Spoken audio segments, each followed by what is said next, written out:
반갑습니다. 지난 3월 말에 제가 왔다 갔고, 졸부를 다시 불러주셔서 너무 감사합니다.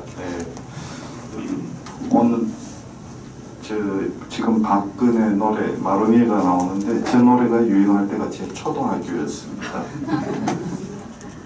그 조그만 아이가 소풍 갔을 때 놀러 가가지고 부르던 노래가 저런 노래였습니다. 요새는 뭐 노래 나오는 거 보면 힙합 종류는 뭐 귀에 들어온, 그죠? 그게 무슨 말인지 영어인지 한국어인지도 모를 정도로 그렇게 되는데,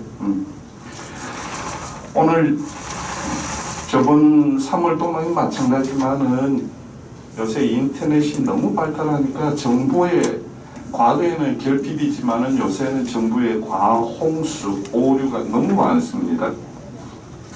이렇게 말을 하다 보면 이게 마스크가 내려오는데 좀 양해 부탁드립니다. 제가 지금까지 공부해본 바로서 바른 건강 상식이 이런 거다라고 이야기를 좀 강조하겠습니다. 먼저 건강식품 허가시를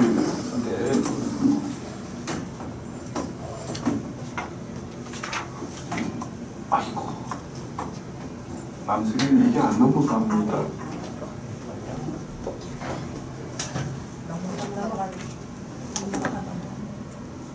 안 넘어가. 아래쪽으로 다. 예. 한미 3, 4년 전에는 대한민국의 효소가 그렇게 판을 치더니요. 그 다음에 한 몇 달 전에는 마그네슘이 그렇게 활기를 치고요. 항산화작용이 어떻다, 글루타치온이 어떻다, 그 족발 먹으면 콜라겐 성분 많아서 피부 좋아진다, 뭐 등등 그런 말이 있는데, 제가 어렸을 때 이게 어린이 만화 잡지 중에 어깨동무라는 게 있었습니다. 예. 어깨동무 그 속에 보는 만화에 보면은 어떤 주인공이 포도를 먹었는데 시계하고 같이 먹었어요. 그랬더니 머리에서 포도나무가 자라는 거예요. 나무가 자라고. 예. 콜라겐 먹으면 피부 좋아진다라고 먹었는데 포도씨를 먹으면 포도가 자라고 우리 돼지고기 먹으면 돼지로 변해야 되지 않습니까? 그런 논리라면은 그렇지 않다 이거죠. 1번 마그네슘부터 한번 보겠습니다. 요거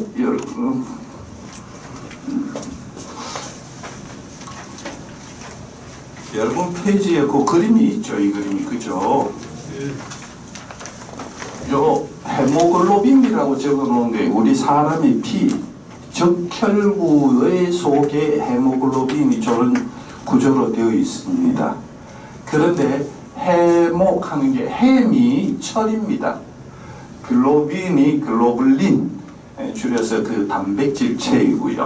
우리 사람의 적혈구가 여기 중간에 철분이 있습니다. 예. 그런데 여러분들 아침에 혹은 비빔밥에 있어서 제일 기본 콩나물 들어가야 되고 시금치 꼭 들어가죠. 김밥에도 시금치 들어갑니다. 그런 녹색 식물이 엽록소라는 게 있는데 그 녹색 식물의 피가 바로 엽록소, 한 중간에 이거하고 똑같습니다. 중간에 철분 대신 마그네슘이 들어 있습니다.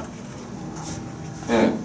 근데 TV 선전에서 파는 사람들 그 보면은 마그네슘 복용해야 된다라고 뭐 근육 들림이 어떻다든지 그런 이야기를 합니다. 예. 사 드실 필요가 없죠. 녹색 채소 많이 드시면 되죠.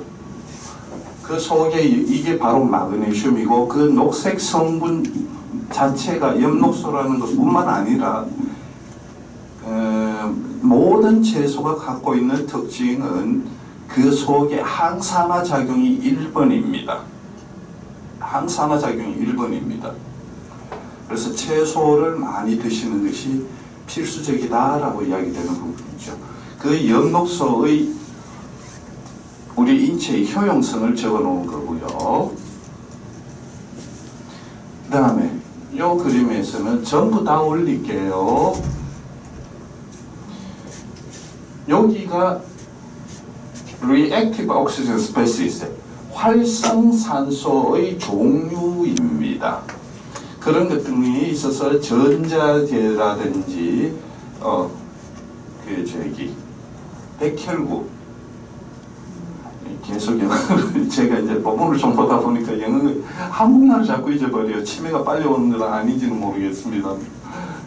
백혈구 종류, 그 다음에 산화제 종류, 다이어트, 우리 식생활 관계되는 부분, 오존, 엑스레이, 다쳤을 때 병원에 가면 엑스레이 많이 쓰이죠. 그런 부분, 자외선 관계, 이런 것 등등이 우리 몸을 해코지 시킵니다. 어떻게 해코지 시키는가 하면은, 그 DNA나 RNA나 우리 인체 전반적으로 해코지를 시켜서 나타나는 그 결과가 노화가 촉진이 되고, 아테로스클로시스, 피부 죽상동, 피가 잘 흐르지 않고 피가 끈적끈적하게 된다는 거죠. 그래서 죽처럼 동맥경화가 일어나는 거고요. 암이 생기는 거고요. 오토이민 디지즈, 자가 면역 질환이라고 하는데 이게 제일 대표적인 게 류마티스 관절염이라는 게 있습니다. 원명은 류마토이드 아스라이티스라고 이야기하는데 이게 어떤 병인가 하면은 내가 내 몸을 해코지 시키는 겁니다. 한 가정에서 폐륜아가 있지 않습니까? 폐륜아가 술 먹겠다고 모든 가족들한테 마구 행패 부리고 돈 뺏어가고, 그게 바로 그런 인자가 있습니다. 그게 오토이뮨, 자가 면역 질환. 그 다음에 호흡기 질환에도 이제 미치고 신경계 질환에도 미치고, 요게 이제 전부 다가 노화를 촉진시키고 병을 발생시키는데, 항산화제의 역할은 바로 자연계에 있어서 내가 해코지 당하는 부분의 내 신체 변화를 막아주는 벽돌 역할을 해주는 게 바로 항산화제입니다. 땅에서 나는 신선한, 여러분들이 드셨을 때 신선하다 하는 모든 것들은 바로 말 그대로 내 몸이 녹슬지 않게 막아주는 것이 바로 항산화제 역할이라는 겁니다. 이제 물리화학적으로는 요게 항산화 물질인데, 활성산소라는 것은 지 스스로가 안정되어 있어야 되는데, 예를 들어 제 팔이 2개입니다. 근데 어떤 우여곡절 끝에 팔이 하나 달라져 나가버렸어요. 제 성격이 변하는 거죠. 폭력적으로. 그죠? 그렇게 변했을 때에 이놈이 활성산소, 내 몸을 해코지 시키는 그 요소가 된다는 거죠. 그래서 신선한 그런 과일 등등 채소를 먹었을 때 그 과일 채소 속에 들어있던 전자계가 보탬을 줘가지고 안정된 물질을 이루게 만든다라고 하는 것이 그 논리입니다. 현대 의학에 있어서는 이 항산화제에 대한 논문이 제일 많습니다. 엄청나게 많습니다. 그런데 그 항산화제가 우리 몸에 있어서 3단계로 이루어지는데요. 요거부터 보시면은 O2-, 여러분들 바닷가에 가면 오존이 있죠. 오존. 그 오존이 산소가 하나 있을 때는 원자 상태지만은 2개가 뭉쳐졌을 때는 산소가 안정된 상태로 산소 분자라고 이야기를 하고요. 요게 산소가 하나 더 붙으면 O3가 되어서 오존이 되는 거죠. 과산화류가 되는 거죠.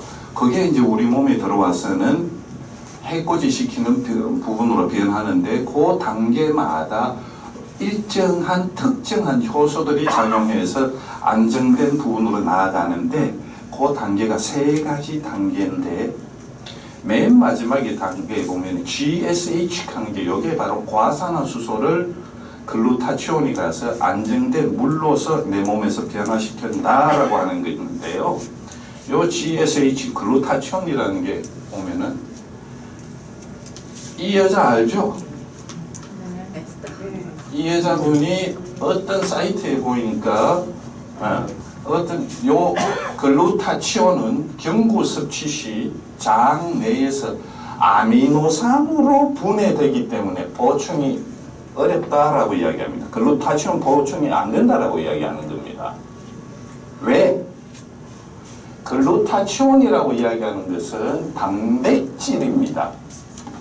단백질, 트리플 펩타이드라고 그래가지고 3개의 단백질이 연달아 뭉쳐져 있는데 그것이 우리가 먹으면 위산에 의해서 잘게 분해돼서 아미노산으로 분해된다라는 겁니다.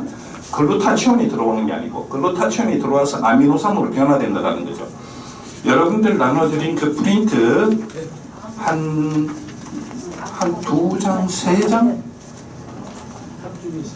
아니 2장을 해가지고 요거 있을 겁니다. 요 그림 찾아보세요. 페이지가 안 돼요. 5페이지. 예. 5페이지. 그 그림을 보시면은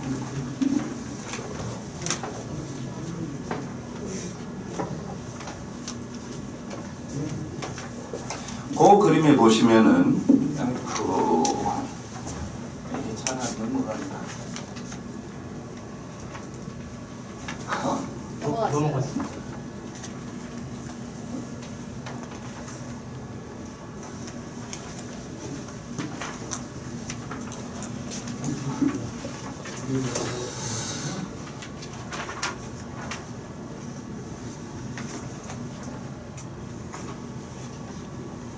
네.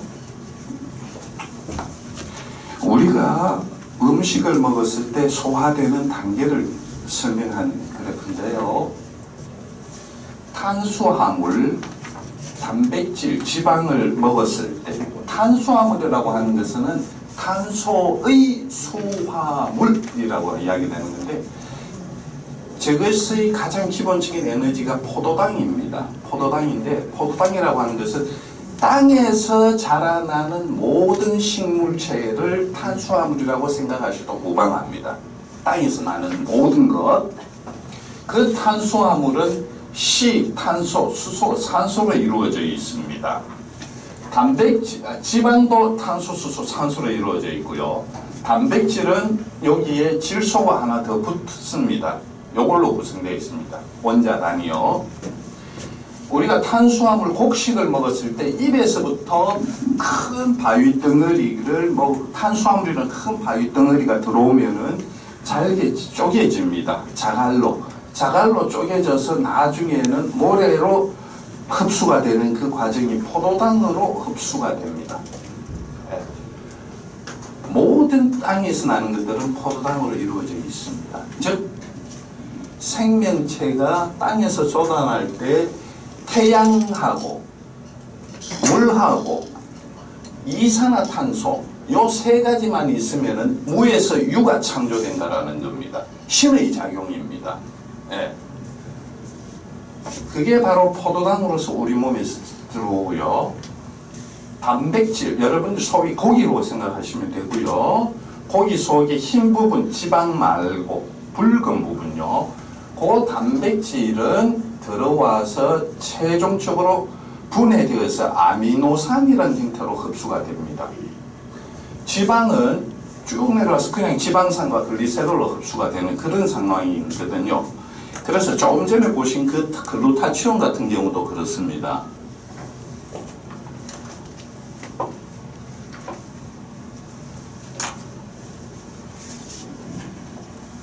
네.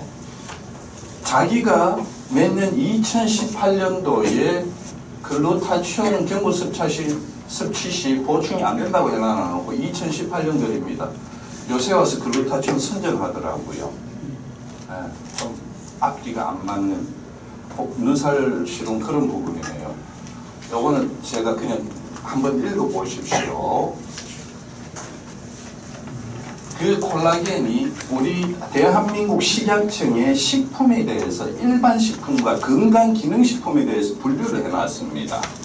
일반 식품이 있고 건강기능식품은 뭔가 하면은 인삼이 건강기능식품이 아니고 홍삼이 건강기능식품이 아니고 인삼, 홍삼 속에 들어있는 사포닌이 함유되어 있으면 건강기능식품이 되는 겁니다.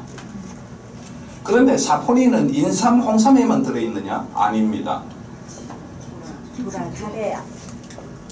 예. 모든 식물 속에 사포닌 다 들어가 있습니다. 특히 많은 게 인삼이죠.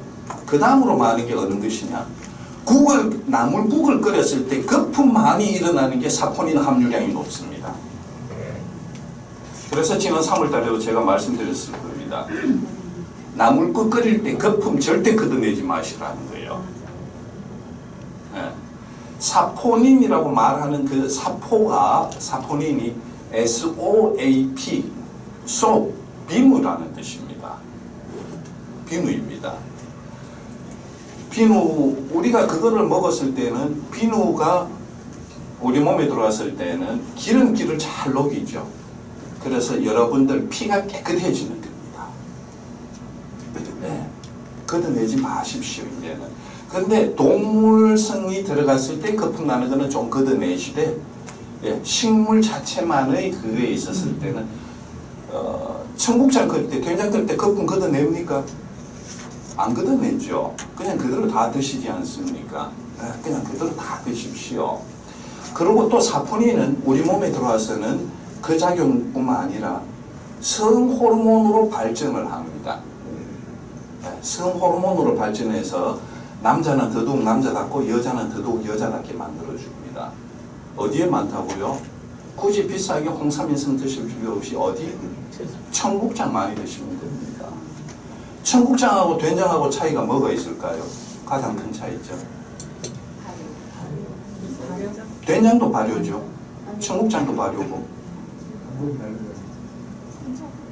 다 하고 난 다음에 소금, 간장이 절이느냐 안 절이느냐 차이죠. 청국장은 소금, 간장이 절이지 않죠. 된장은. 그래서 염분이 함유된 게 된장이고 염분이 전혀 없는 게 청국장인 거죠. 예. 발효의 차이는 똑같은데 염분의 차이죠. 그래서 우리 한국인들이 염분을 많이 섭취한다 그러니까 된장도 뭐 어떻게 드시든지 청국장 이용이 좀 더 많으면 더 유리하겠네요. 그러니까 그 글루타치온이 건강기능식품이 아니고 그냥 일반 식품으로 피부 보습 뭐 이런 정도가 전부 다가 일반 식품으로 분류가 되기 때문에 그것을 먹었을 때 우리 몸에서의 효용성이 그리로 작용한다. 근거 없다라는 거예요.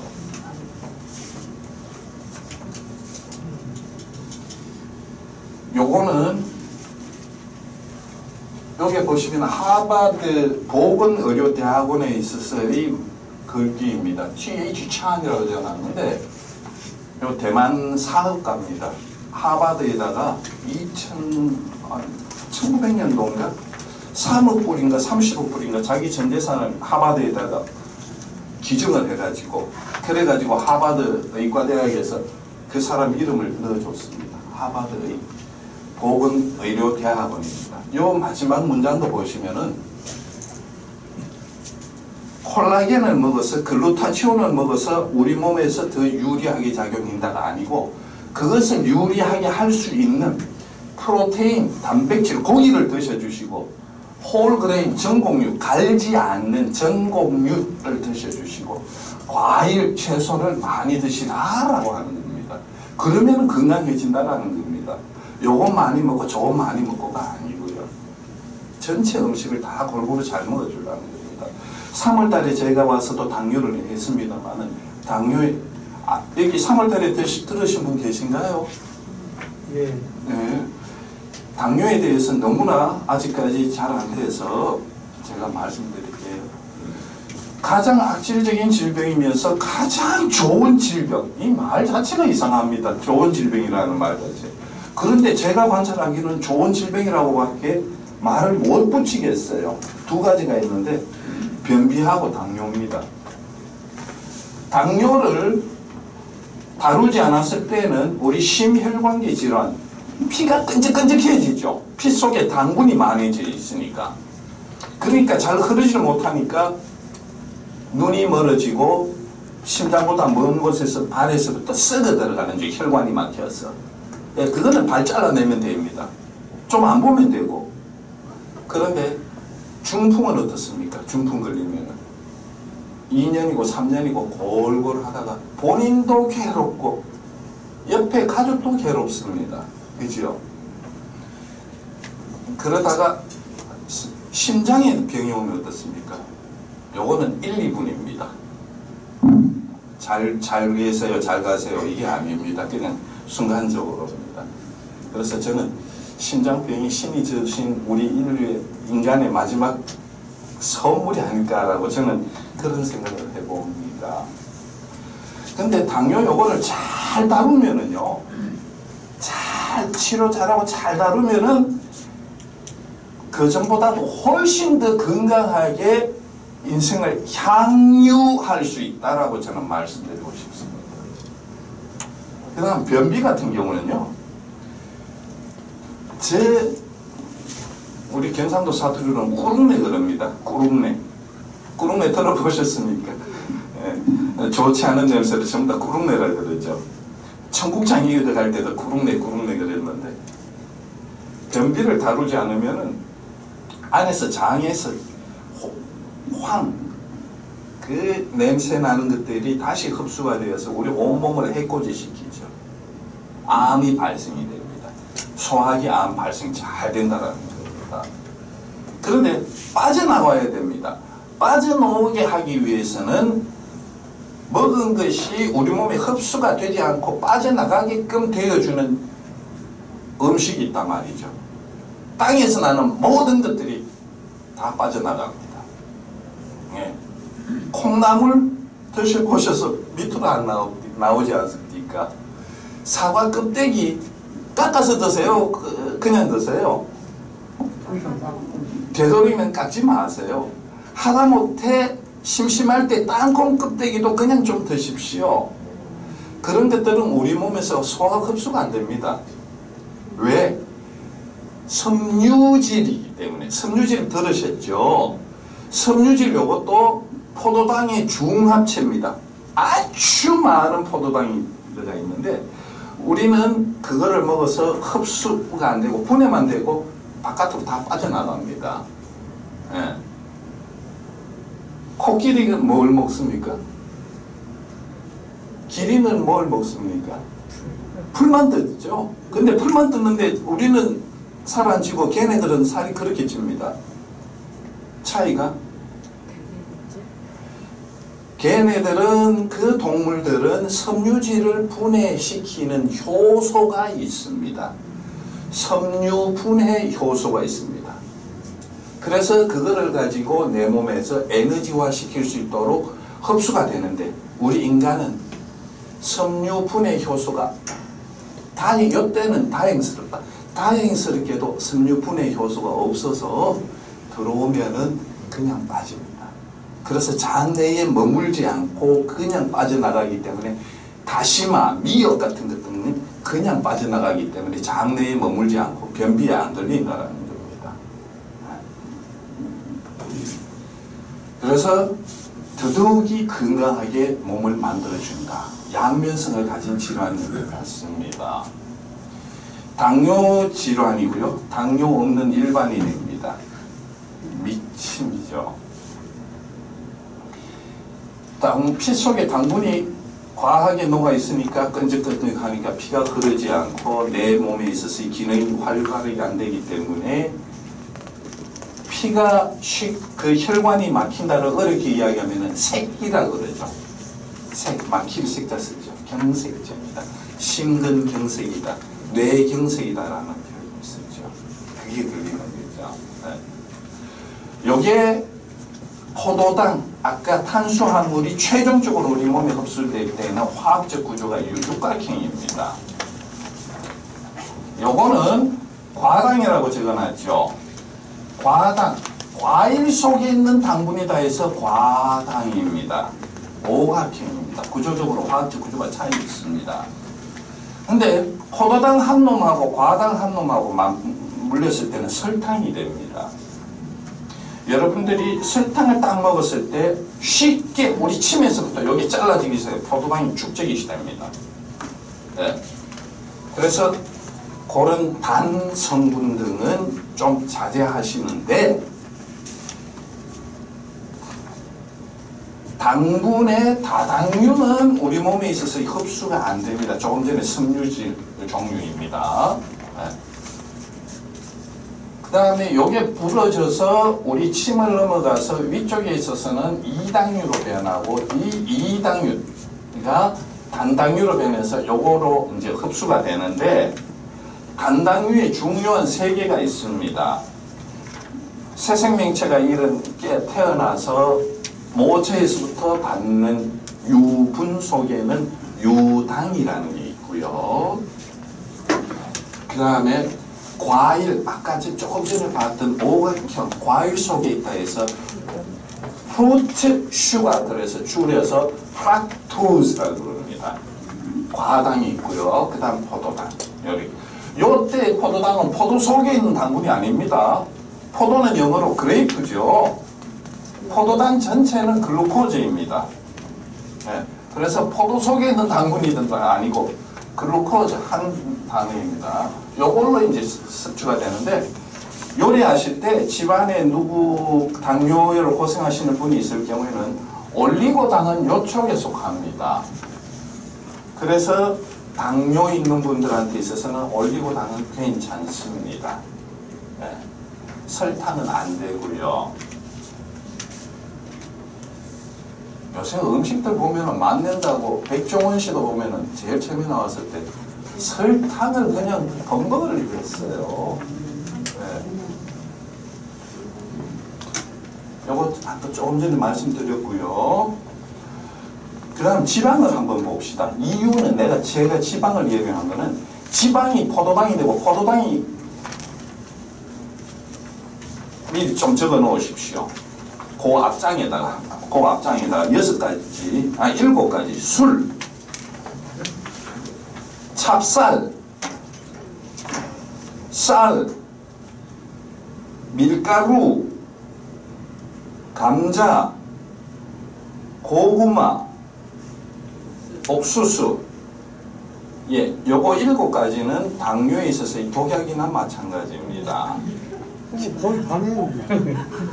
우리가 먹는 주로 주식이 당뇨의 그 다음에 고지혈증의 근본 원인입니다. 비만의 근본 원인입니다. 네.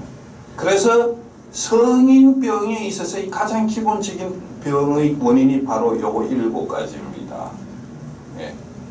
이걸 들으시고 그렇게 하소연하시고 두들거리시면 뭐 계속 드셔야죠. 그러면은 불행한 길이고요.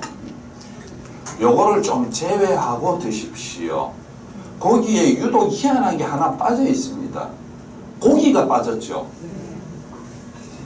고기는 우리 당뇨에는 큰 영향 안 미칩니다. 특히나 구운 고기 말고 삶은 고기 같은 경우는 그렇습니다.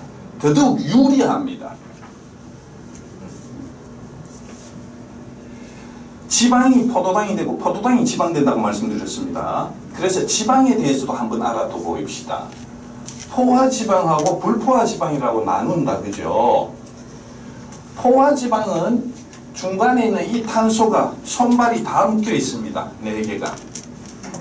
다 묶여져 있습니다. 그런데 불포화지방은 중간중간에 보면은 팔이 하나 자연적으로 녹습니다. 그래서 요거는 이게 상온에서 고체 덩어리입니다. 상온에서 고체. 고기 덩어리 속에 흰 마블링이 있는 그게 바로 포화지방이라는 겁니다. 요거는 상온, 지금 현재 이런 온도에서 액체입니다. 들기름, 참기름, 올리브기름, 해바라기 기름, 식물성 기름이 거의 다 이겁니다. 네, 액체입니다. 요거는 우리 몸에서 대사되어서 나가는데 요거는 대사되지 않고 우리 몸에 쌓입니다. 그런데 대사 안 되는 포화지방 중에서도 또 더 안 좋은 지방이 있어요. 요 액체성 기름을 상업용으로 맛 좋게 변화시킨 게 있습니다. 고체로. 수소가 하나씩 빠져 있죠. 여기에다가 수소를 집어넣어서 완전 고체 덩어리로 한 게 있습니다. 그게 바로 트랜스 지방이라고 있습니다. 구조를 보시면은 요게 포화 지방이고 요거를 시스 같은 쪽에 있는 거 반대쪽에 있는 트랜스 지방이라고 이야기합니다. 혹은 변형성 지방이라고 해도 되겠습니다. 그런 종류가 요 그림에서 마가린 쇼트닝 수소를 집어넣어서 식물성 기름에 수소를 집어넣어서 마가린 쇼트닝에서 스폰지 케이크 말랑말랑한 케이크들 있죠. 그 속에 기름이 들어가거든요. 이 식물성 기름을 집어넣어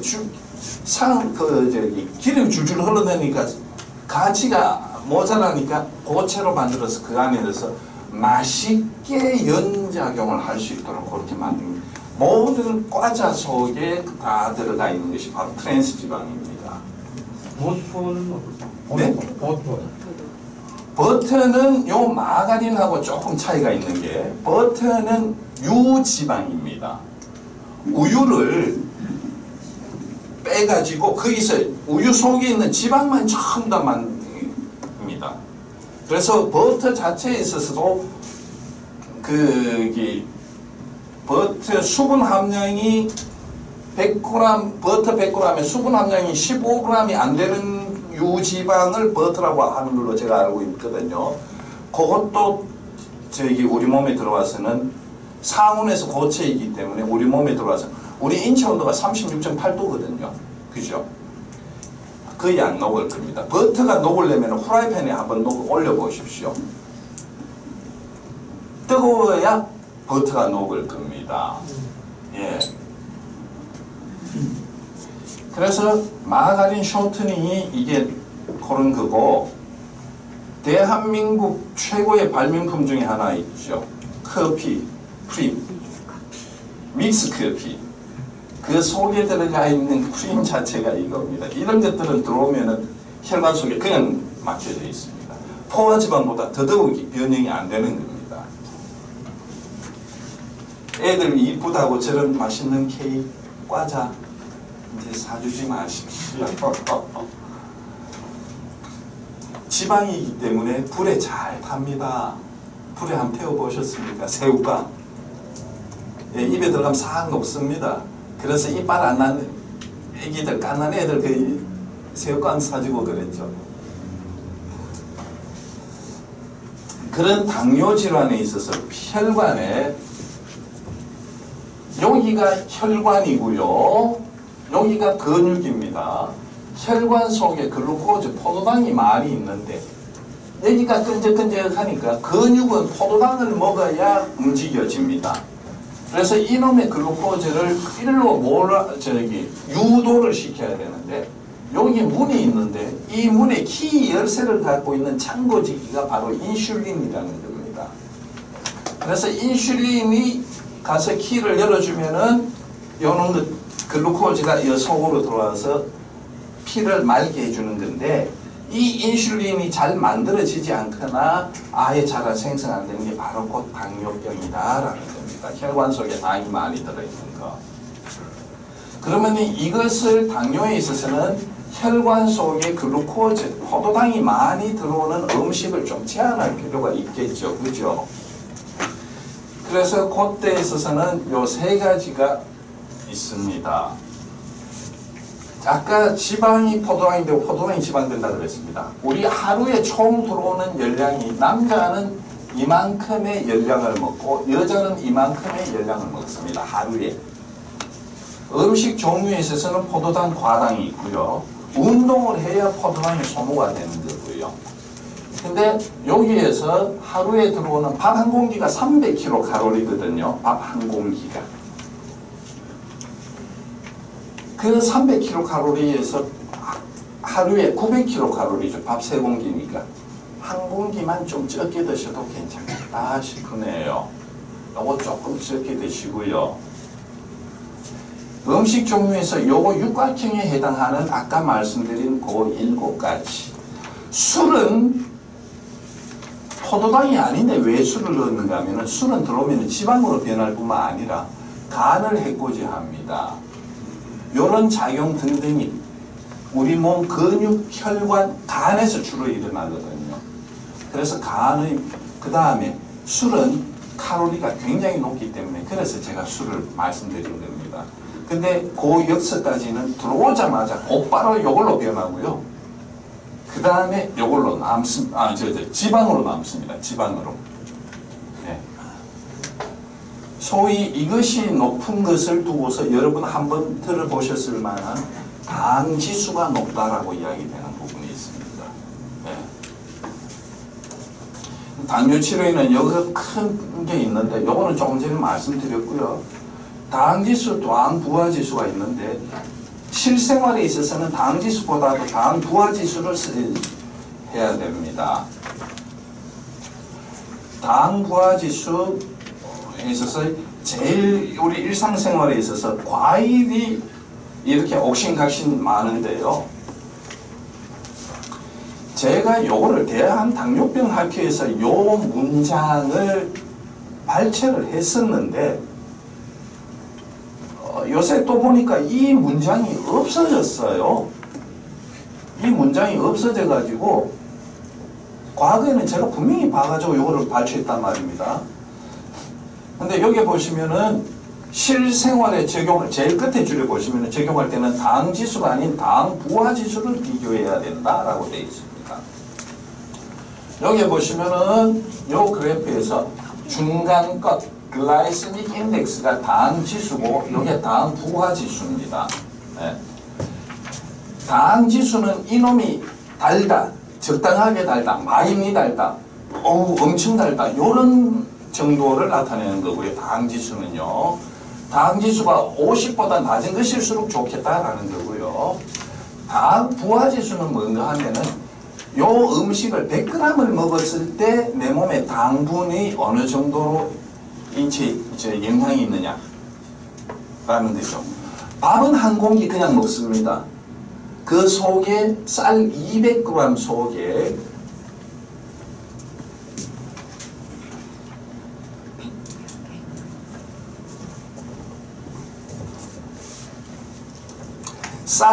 밥 한 공기가 쌀 200g인데요. 쌀 200g 속에는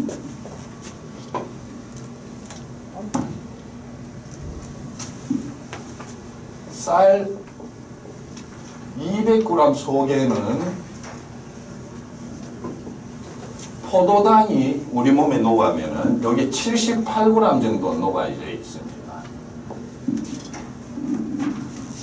매번 먹는 거 아니죠. 그죠? 매번 먹는 거 아니란 말입니다. 어떨 때는 굶을 수도 있고 그런 정도의 때에 따른 부분을 나타내는 게 당 부하 지수입니다. 그런데 요거는 서울대 의과대학에서 나오는 겁니다. 예. 조금 전에 그 문장이 여기 있습니다. 다행스럽게도. 예. 당 부하 지수로 다루어야 실생활에 있어서는 다루기를 바라는데요.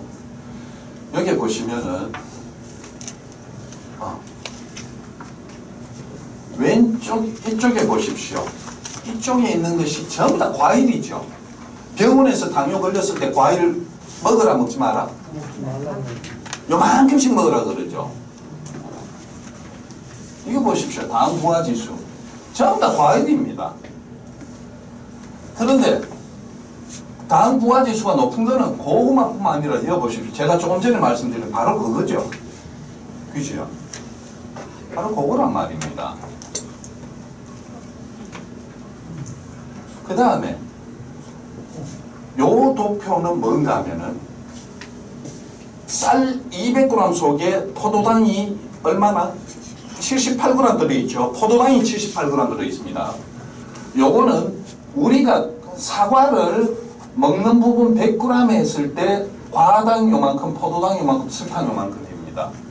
근데 요거는 먹는 부분이 100g인데 200g, 사과 200g짜리 캐봐 한 요 정도 크기입니다. 사과 200g을 먹었을 때는 그 속에 포도당이 얼마 들어가 있습니까? 요거 곱하기 요거 2로 하면 4가 되죠. 설탕의 반이 또 포도당입니다.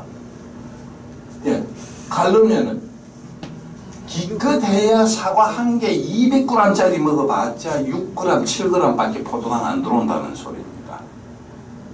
네. 당뇨에는 과당 작용이 아니고 포도당 작용입니다. 그러면은 밥 한 공기에는 포도당이 78g 들었고 사과 200g 같은 용량 무게로서는 8g이라 칩시다. 7, 8g이라 칩시다. 그러면 이만큼 먹으려면 사과 한 자리에 앉아서 몇 개 드셔야 됩니까? 못해도 10개는 드셔야 된다는 소리입니다. 달아서 먹으면 안 된다는 건 논리가 맞지 않습니다. 당분이 과당은 포도당보다도 7배 내지 8배 더 답니다. 그런데 모든 논문에 이렇게 찾아보면은 당분의 그 단 정도가 아니고 인슐린이라는 변수가 또 작용하게 돼 있어요.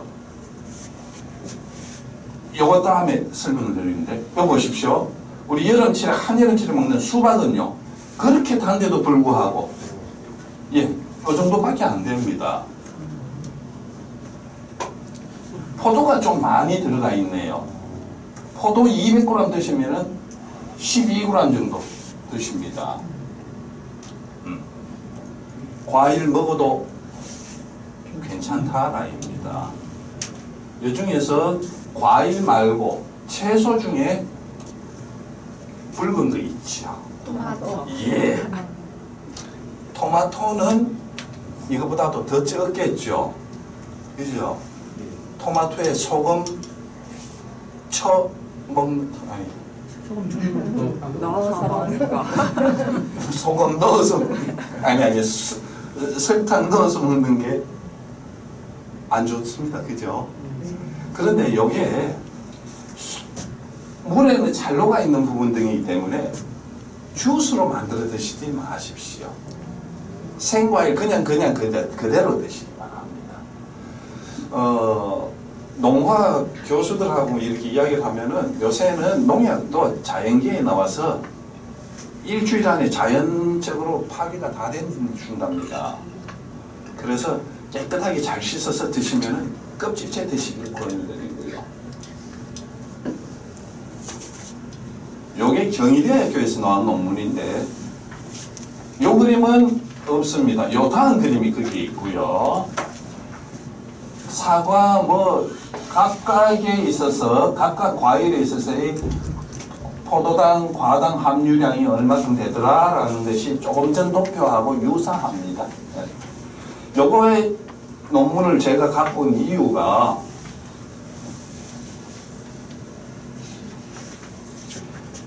요 그래프가 두 개 있죠. 그래프 여기 그죠? 여기 보시면 왼쪽에 플라즈마 글루코즈, 혈장 속에 글루코즈 농도가 있습니다. 여기에 각종 과일을 먹었을 때 그래프가 요거고요. 글루코즈, 포도당을 먹었을 때 그래프가 요겁니다. 그랬을 때 과일을 먹었을 때는 30분 만에 피크가 확 올라갔다가 1시간 만에는 처음보다는 확 다 떨어집니다. 포도당이 남아있는 포도당이 다 소진되어버리면 순식간에 소진되는 거죠. 글루코즈는 지속적으로 그냥 계속 그대로 가 있습니다. 예. 요게 무서워서 30분에 무서워서 이걸 안 먹는다. 예. 그 시간이 지나면 다. 그 다음에 인슐린이라는 건데 그 다음 거는 인슐린 역시 1시간 이후에 있어서는 그 원래의 과일보다도 인슐린 작용에 있어서는 제한성을 덜 받는다라는 겁니다.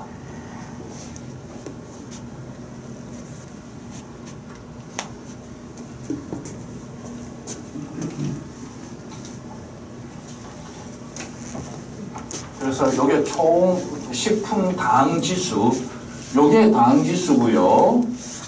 요게 당 부하 지수입니다. 네, 한번 보시면은 제가 밑줄 쳐놓은 것도 이렇게 한번 보십시오. 이제 과일은 당뇨군 환자들한테 제한하실 필요는 없습니다. 좀 드셔도 됩니다. 곧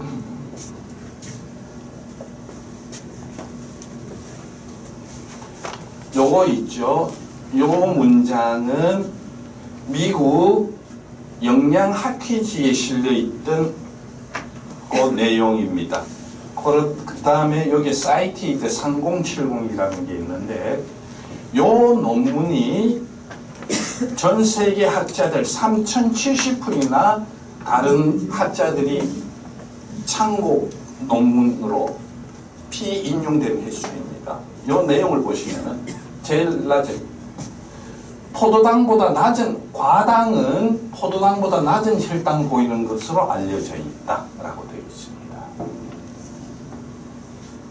요새 논문 갖고 이야기가 많은데 제가 발췌해온 논문은 세계 최고급 그런 논문 등입니다.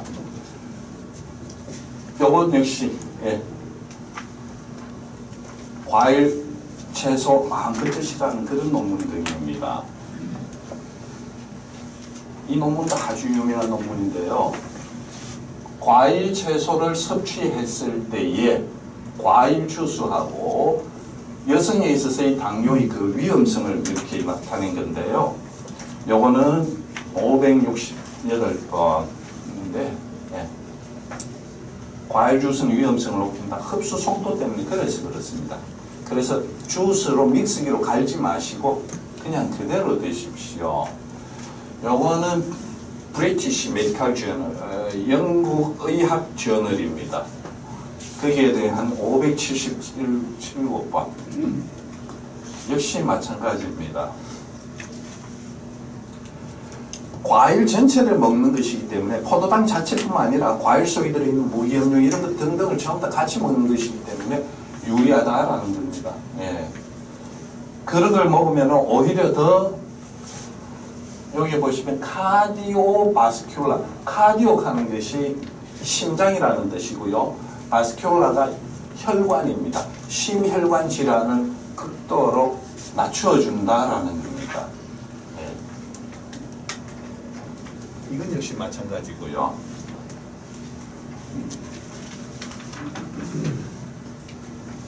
그래서 총괄적으로 말씀드리면은 제가 말씀드린 아까 7가지 술, 쌀, 찹쌀, 쌀, 밀가루 그거는 당 부하지수가 굉장히 높다. 과일은 낮다. 절대 섭취량조차도 적다라는 거죠.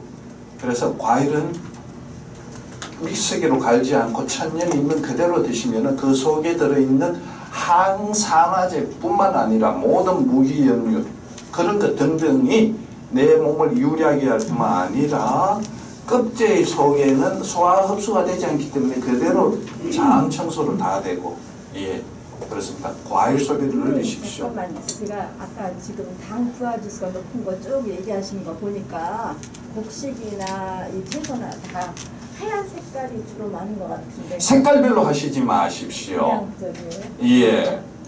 색깔별로는 구분이 아니고요. 그거는 합리적이지 않습니다. 선생님 지금 단맛을 높이기 위해서 요즘 가스농가에서는 브릭스를 높이잖아요. 네. 그러면 지금 저희가 점점 얼마나 더 브릭스가 높아질지는 모르겠지만 좀 영향이 좀 있나요? 지금 당도에 대한 영양 관계는요. 그 브릭스라고 이야기 땅에서 나는 탄수화물의 당도는 우리 몸에 들어와서는 열량을 나타냅니다. 곧 여러분들 들어보셨던 ATP라고 이야기하는 내 몸에서 에너지가 되는 거거든요. 에너지가 되기 때문에 당도가 높다고 에너지가 크게 더 작용한다라고 그까지 나타내려면 굉장히 많이 먹어줘야 될 것 같고요. 요거는 있습니다. 단거리 선수들하고 장거리 선수들하고 체격 비교 한번 해보세요. 어떤가? 어떤 체격 차이가 있습니까? 장거리는 체구가 왜소하지요. 그 다음에 단거리 선수들은요. 체구가 그죠. 근육량이 많거든요. 그 단거리 선수가 장거리로 뛰려면은 더 잘 뛸 것 같은데 희한하게 안 그러다란 말이죠. 내 몸에서 당분이 에너지화된 것과 동시에 부산물로 R통이 배기는 근본원소, 젖산도 같이 쌓인다라는 겁니다. 예. 당분이 분해가 되면은 젖산이 되었다가 나머지로 총 H2O와 O2가 되는데 중간에 젖산이 많이 쌓이기 때문에 장거리 선수들은 체구가 왜소해야 빨리빨리 배설되는 것으로서 예, 그런 것 같습니다. 그리고 단거리 선수들이나 운동 선수들은 시합이기 1시간 전에 주로 뭘 먹는 거 아십니까? 단 거. 예, 초콜릿이나 사탕 등을 먹습니다. 그런데 단 거를 영어로 적으면 어떻게 됩니까? D 단 AN 단 거 GER 단 거입니다. 읽으면은. 그런데 합쳐서 읽어보세요. 데인저입니다. 예. 그래서 우리가 나이가 들수록 있어서는 당분, 직접적인 당분, 제가 말씀드린 그거 6가지는 빼놓고 좀 절제하시라는 겁니다. 그런 질환이 없다면은 드셔도 되는데 있다면은 좀 절제하시고 모든 땅에서 나는 것은 최고의 것입니다. 항산화 작용과 모든 것에 있어서는 최고의 것입니다. 햄버거, 피자, 파이는 안 먹이죠. 왜 안 먹이십니까? 애들한테. 단지 패스트푸드라고 안 먹입니까? 그러면 달걀 후라이는 까자마자 딱 해놓으면 금방 있는데 그거는 그 햄버거, 피자, 파이보다 더 빠른 패스트푸드인데?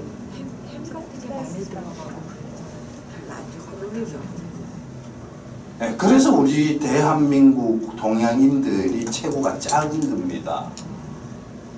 열량학적으로 보십시오. 우리가 여러분들이나 뭐 저보다 예. 우리 뼈에는 어떻습니까? 그 된장의 밥입니다. 어쩌다가 한번 2박 1년에 한 번 다 해야 짜장면 한 그릇 두 그릇 그 세대입니다. 그죠? 그래서 체구가 작아서 그동안 올림픽에 가서 금메달 숫자가 적었던 겁니다. 우리나라 금메달 개수가 많아진 연도가 언제쯤부터입니까? 서울 88 올림픽 이후로부터 금메달 개수가 많아졌습니다. 체구가 커졌습니다. 1980년도 이후로 석유값이 내려가고 이래서 우리 대한민국이 경제 발전을 이루면서 고기 섭취량이 많아졌습니다. 삼자왕. 예. 고기 섭취량이 많아지다 보니까 이렇게 됐습니다. 그 육류 속에는 우리 사람 몸의 머리끝에서 발끝까지 전부 다 단백질입니다. 예.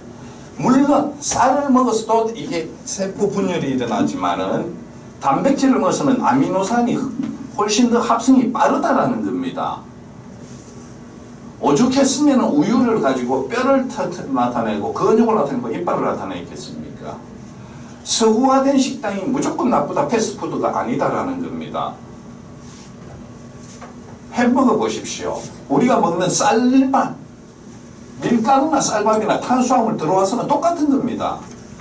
그 속에 고기, 과일, 채소가 있습니다. 여기 영양분 빠진 게 뭐가 있습니까? 영양분의 보고입니다. 피자파이 보십시오. 밑에 탄수화물. 예. 근데 자라나는 애들이나 고등학교 때까지는 아주 좋은 식품이죠. 그러나 당뇨라든지 그런 식으로 고지혈증 있는 분들한테 있으니 이건 불리한 식품입니다. 여러분들 손주한테 있어서는 아주 탁월한 식품이다라는 겁니다. 피자파이 역시 그렇습니다. 여기에다가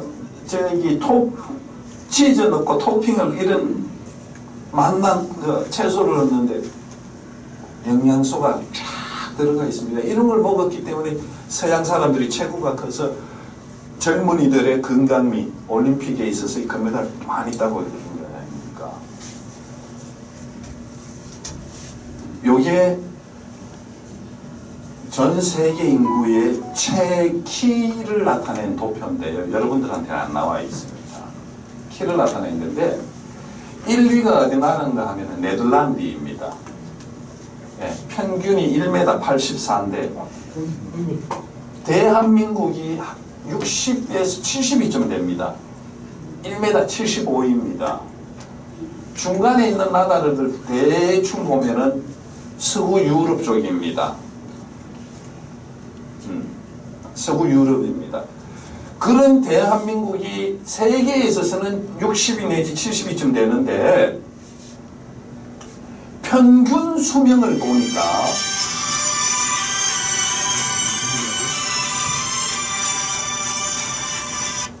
2018년도에 세계보건기구에서 발표한 거 보면은 2018년도 거, 여러분 프린트에는 2018년도 게 아니고 2019년도 겁니다. 2018년도에는 세계 장수 국가에 있어서는 1위가 일본입니다. 2위가 대한민국입니다. 남성이 80살, 여성이 86살, 87살, 6, 7년 차이 납니다. 예. 그런데 2019년도 거를 봤더니 한국이 3위, 일본이 1위입니다. 여전히. 우리가 외놈 할 때 외자가 짝을 외자가 아니죠. 예. 외소하다 할 때 그 짝을 외자는 아닙니다. 근데 일본 사람들을 보십시오. 국가 경기 있을 때 이래 보면 일본 선수들이 대한민국 선수들보다도 확실히 작습니다. 확실히 좀 작습니다. 그리고 일본 사람들이 소고기 먹은 지가 별로 몇 년 안 됩니다.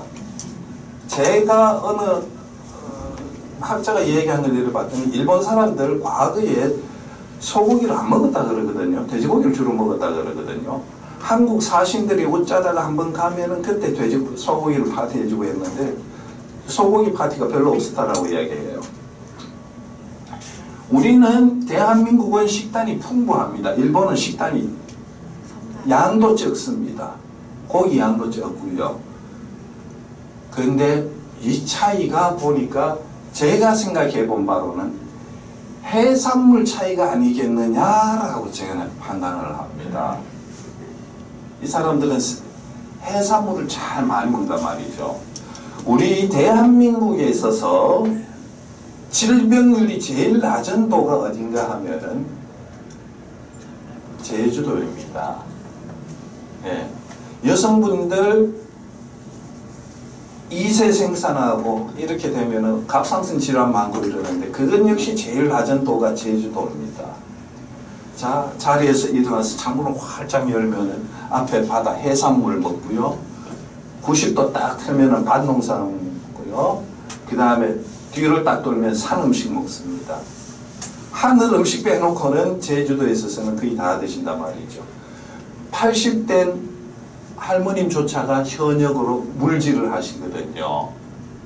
예. 미역, 김, 다시마 엄청 많이 드십니다. 해초류 많이 드시고요. 그 다음에 또 하나 더가 전 세계 인구 중에 유방암 환자가 제일 적은 나라가 일본입니다. 이유는 미숫국 많이 먹지 않겠느냐라는 것이 추정되는 논리입니다. 요거는 확실하게 있습니다. 전 세계에서 콩 많이 먹으면은 유방암이 적다라는 것은 인정이 됩니다. 무엇이 그러냐? 콩 속에 여성 호르몬적인 부분이 그렇지 않겠느냐라고 하는 겁니다. 플라보노이드 종류인 이소플라본, 여성 호르몬. 그런데 우리나라 산부인과 의사들 보면은 유방암 걸려 있으면은 콩 먹지 마라. 혹은 빨간 석류 먹지 마라. 이래 식물성 호르몬 그거 먹지 마라고 이야기하거든요. 식물성 호르몬하고 유방암이 일으킨 동물성 호르몬하고 완전히 별개입니다. 완전히 별개입니다. 식물이 갖고 있는 것을 영어로 식물은 파이토,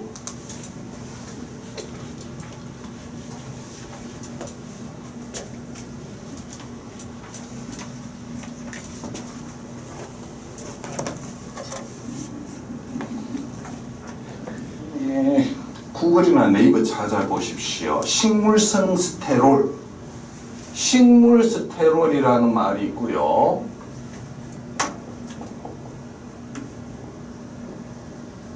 요거를 영어로 식물을 파이토라 그럽니다. PHY 파이토 스테롤 동물성 호르몬 스테롤 호르몬을 이름하여 글루코콜티코이드 호르몬이라고 이야기합니다. 스테로이드, 소위 스테로이드라고 이야기하는 거예요.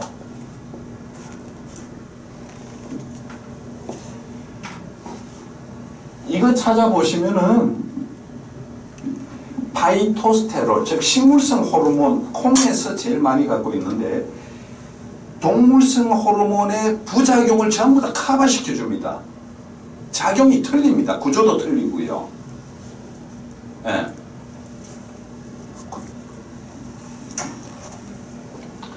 그래서 설사 유방암 걸렸더라도 콩 많이 드셔도 상관이 없습니다. 식물성 거는요. 과거에 한약 먹으면 스테로이드 들어가가지고 그렇다라고 이야기를 많이 하는데 한약에 동물성이 있는 거는 녹용 속에는 호르몬이 거의 없어요. 네. 그거 빼놓고는 전부 다가 식물성인데 식물성에 있어서는 감초가 좀 많은데 감초 역시 식물성 호르몬입니다. 그렇기 때문에 식물성 호르몬과 우리가 부작용을 생각하는 스테로이드 동물성 호르몬하고는 완전히 다른 겁니다. 안심하고 드셔도 됩니다. 아침에 일어나자마자 토스트 한쪽에 우유, 토스트 한쪽은 괜찮으나 우유 한 잔은 안 좋습니다. 좋지 않습니다.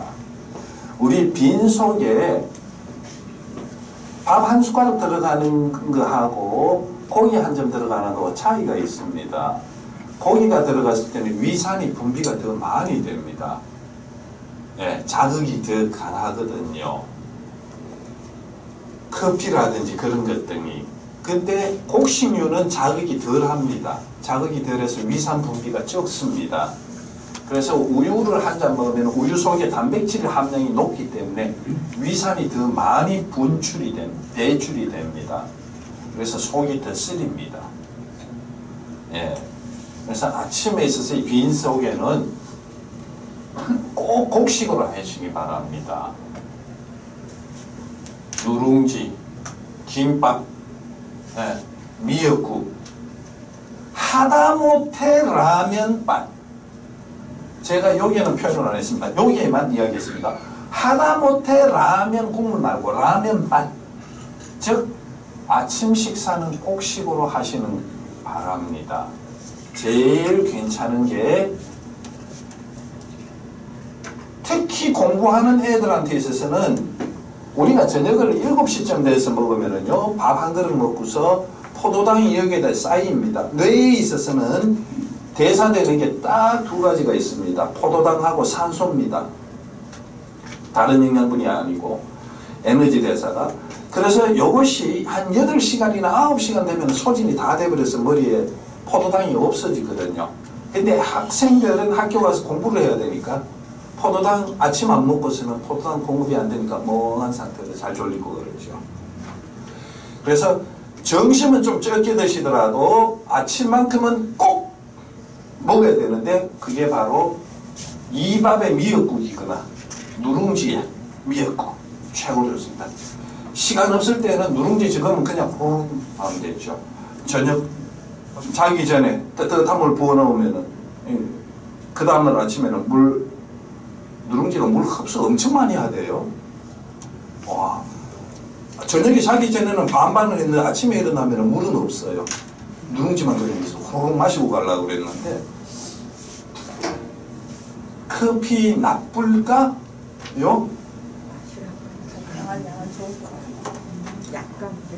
커피 몸에 나쁘도록 먹으려면은 엄청 많이 먹어야 됩니다.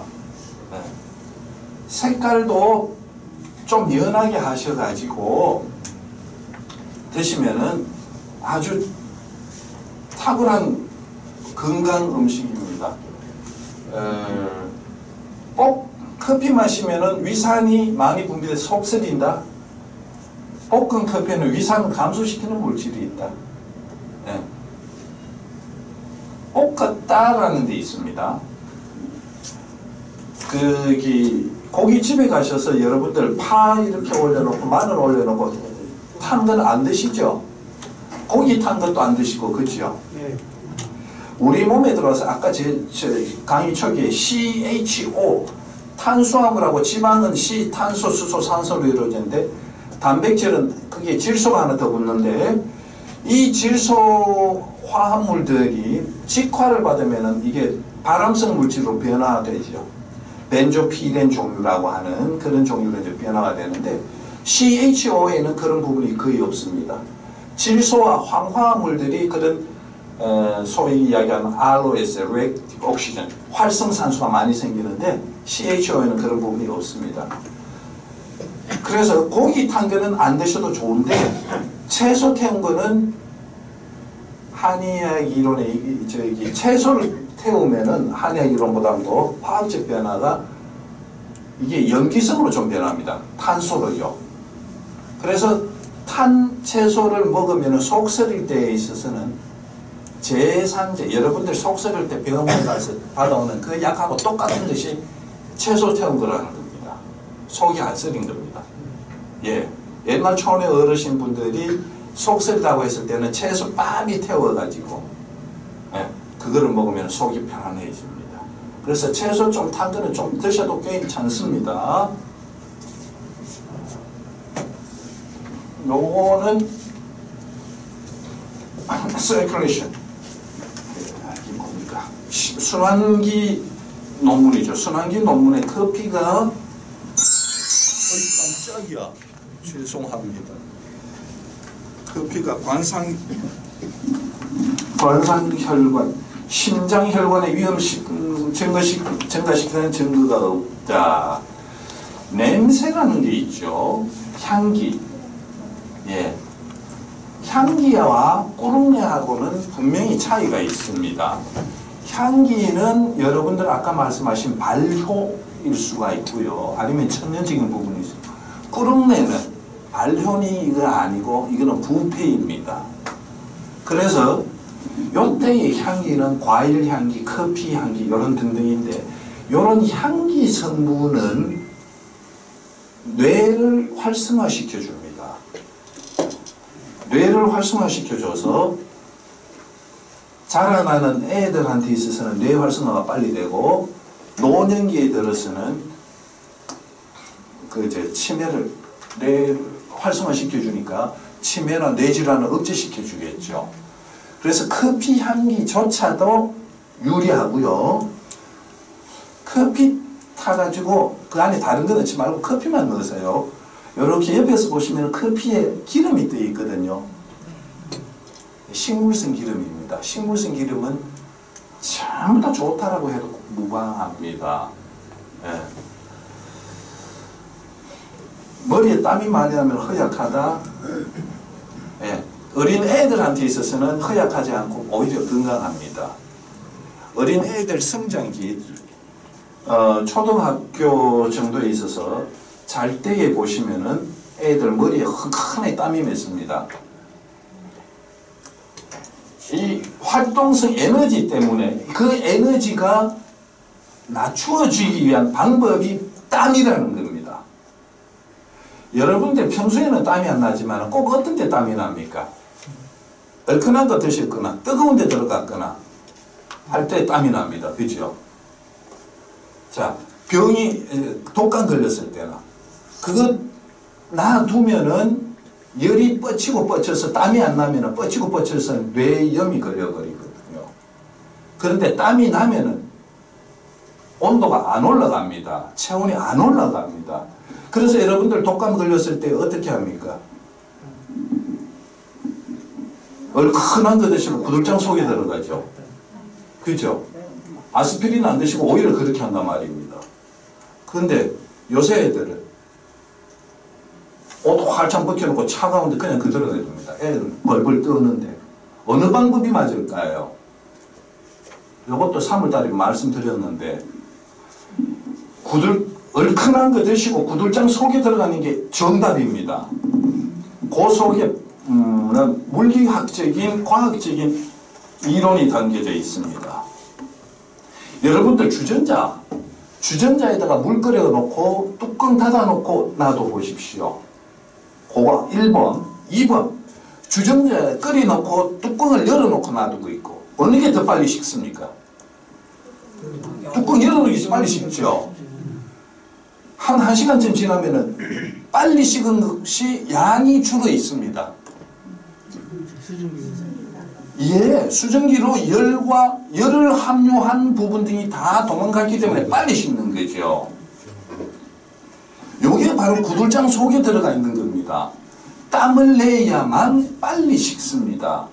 땀을 안 내고 그냥 이렇게 벌써 놓으면은 오히려 땅구멍이 좁아져 가지고 내 열을 어디다가 발산시킬 데가 없습니다.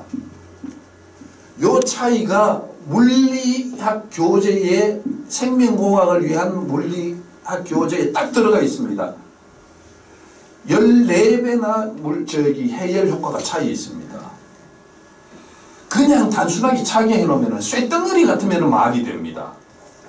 쇳덩어리는 빨리 그 차이가 뭘까요? 전도율이라는 말로 설명하죠. 쇳덩어리는 얹어놓으면 빨리 속까지도 뜨거워지지만 사람은 고기이기 때문에 뜨거운 데 놔둔다고 금방 속이 차가워진가요? 아니죠. 바깥이 타버리지. 예, 바깥이 타버립니다. 바깥이 빨리 익혀서 안에 물을 그거 육즙이라고 좋다고 먹는 거 그거 말고 열이 났을 때 38도 39도 났을 때에는 얼큰한 거 드시고 땅구멍 얼큰한 거 먹으면 말초혈관이 넓어집니다. 그 다음에 입을 푹 뒤집어 쓰고 땀을 한 바퀴는 쑥 내려가 있습니다. 여러분도 직접 경험하시죠. 할아버지는 구들장 속에 들어가 있고 애는 벌벌벌 떠서 그게 안 되니까 여기서 뇌수막염이 걸리는 겁니다. 폐렴이 걸리고요. 예. 지난 3월 달에 아마 프린트물에 그 관계가 있을 것 같아요. 물리학 교재에 딱 나오는 겁니다. 그래서 머리에 땀나는 애들이 오히려 더 건강합니다. 녹용보약이 살찐다? 절대로 살 안 찝니다. 밥 한 공기에 300kcal죠. 밥 한 공기가 하루에 900kcal가 들어갑니다. 근데 녹용보약은 하루 3번 먹어봤자 70kcal가 안 됩니다. 녹용보약 드시고 살쪘다라는 말은 과학적인 근거는 전혀 없습니다. 그러면 왜 살찌느냐? 하자 복용하고 대사가 건전해지니까 입맛이 밥맛이 앞에서는 안 먹을래 뒤돌아서서는 어그저가고 제발 살찌는 데 있어서 제일 원흉이 뭔가 하면 아까 말씀드린 그거 6가지도 있지만은 양푼이를 없애세요. 살찌신 분들 남편은 직장생활 한다고 바깥에 나가 있지만은 보통 아내 되시는 분들이 살이 좀 더 찌가 있거든요. 그 아내분들 별명이 3가지로 통일이 됩니다. 첫 번째 밥순이, 두 번째 빵순이, 세 번째 떡순이. 밥, 빵, 떡을 좋아하시는 분들이세요. 여기 하나 더 양푼. 양푼에다가 갓생 채소 넣고 참기름 넣고 고추 이건 2그릇이죠. 평소보다. 그렇지요. 질환이 있을 때 양푼이를 멀리 하십시오. 이 소리 없애야 되겠다. 침 치료하고 목욕해도 되느냐 안 되느냐? 물 씻는 세수에 씻어도 괜찮습니다. 이거 없어도 제 소리 들리죠?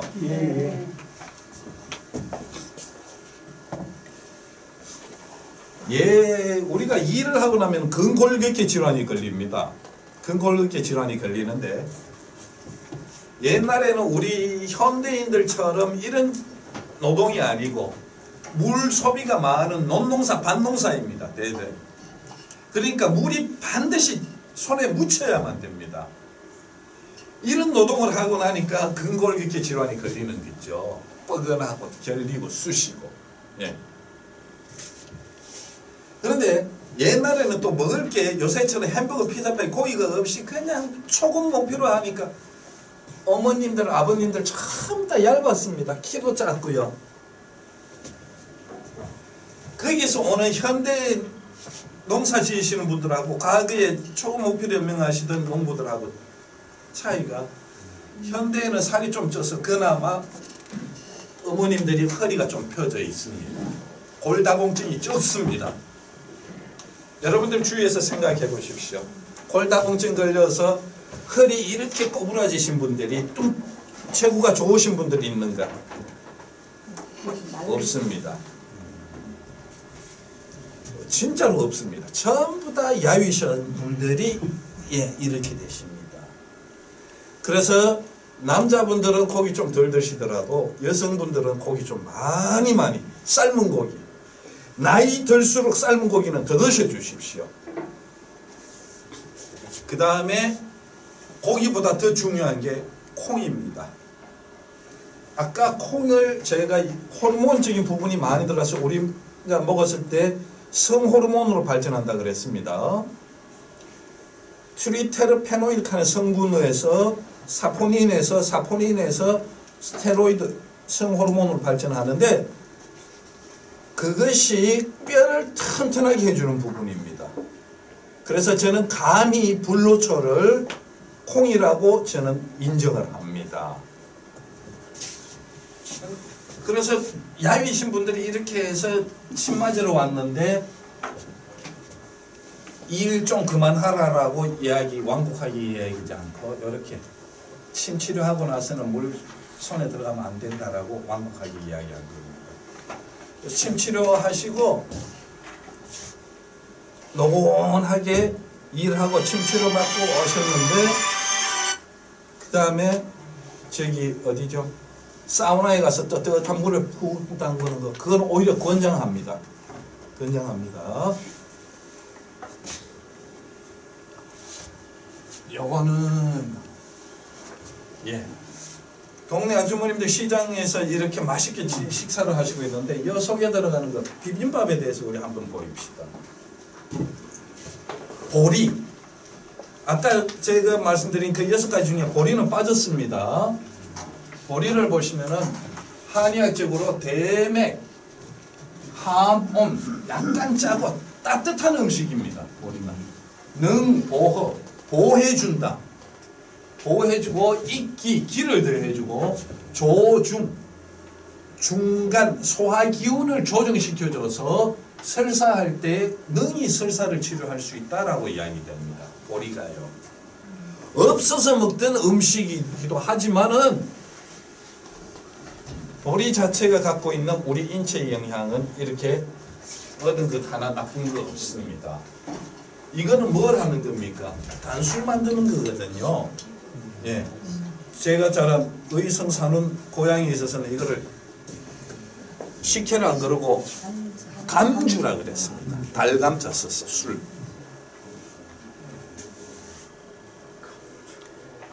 보리가 갖고 있는 현대적인 해석입니다. 예. 어느 것 하나 모자라는 거 없습니다. 아까 제가 6가지 중에 찹쌀쌀, 그럼 뭘 먹나? 보리 드세요, 보리. 네. 엿기름. 여러분들 연계, 같은 삼계탕이라도 연계, 어린 닭을 먹지 않습니까? 그죠? 보리는 다 큰 거고 엿기름은요? 보리의 연계입니다. 그죠? 보리가 싹을 탁 틔웠을 때입니다. 싹을 탁 틔웠을 것은 한의학에 있어서는 한문으로 표시하면 메가라고 표현합니다. 메가는 달고 따뜻하고 숙식, 소화, 체행 부분을 소화시켜주고 혈행을 도와주고 체한 걸 없애준다는 거죠. 그랬을 때 굳이 좀 체했었다 싶을 때 굳이 소화제 안 드시고 뭘 드신다고요? 예, 식혜 감주 드셔도 됩니다. 단 당뇨병 환자는 조금. 네. 자고로 하루에 계란 몇 개 드세요? 하나. 왜 더 안 드세요?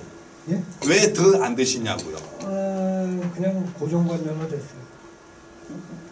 하루에 계란 한 3개씩 드시는 분 계신가요? 네, 먹어도 좋아요. 아니라도 왜 2개 드시고 왜 계란 섭취하는 게 끓여지는가요? 콜레스테롤 때문에. 예, 그게 문제죠. 콜레스테롤이 계란을 먹어서 내 몸에 콜레스테롤 변화가 있을 때까지 고콜레스테롤 혈증이 나타나려면은 입에 닭똥 냄새 나도록 드셔야 됩니다. 네. 매 끼마다 그것도 매 끼마다 일주일 이상씩 예. 한 드럼통씩 드셔야만 그래 됩니다. 씨앗 이 세상을 주관하시는 분이 신이죠. 신을 가지고 이 세상을 주관한다 그래서 뭘 붙입니까? 내자 전지전능하다라고 하죠. 그런데 생물학자들은 그 전지전능하다 total potential 그리스 로마로 이야기하면 토티 포텐트라고 하는 말인데 그 토티 포텐트라는 것이 생명학에 있어서 가져오는 거 보십시다. 씨앗과 알이 있습니다. 이래 보기에는 단순하게 한 덩어리지만은 씨앗에서 가지가 나고 잎이 나고 과일이 맺습니다. 식물의 특이성이 모든 영양분이 씨앗 속에 다 갖고 있습니다. 알을 보십시오. 알에서 세포 분열을 해서 발톱이 생기고 머리카락이 생기고 생명체가 탄생을 합니다. 모든 영양분이 이 속에 다 들어가 있습니다. 네. 그 영양분에 편협한 게 있을까요? 없을까요? 없습니다. 그죠? 하루에 몇 끼마다 한 개씩 드셔도 무방합니다. 우리가 먹는 쌀밥, 제가 처음에는 나쁘다라고 얘기했지만은 쌀 그 자체도 생명을 탄생시키는 전지전능한 물체입니다. 많이 드시면 안 되지만 그래서 그 모든 것이 어렸을 때에 있어서가 맛이 더 낫습니다.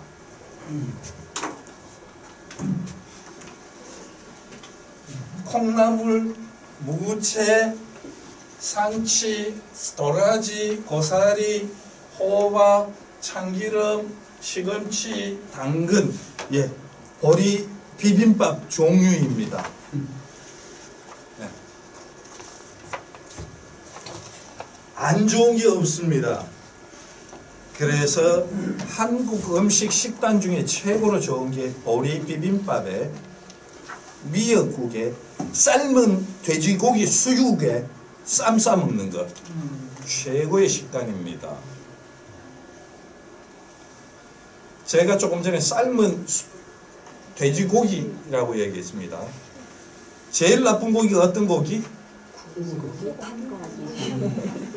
아니요. 그 탄금 말고. 예. 2+, 제일 비싼 2+가 제일 나쁜 소고기. 이거보다 더 나쁜 고기. 일본제 소고기. 와규. 예.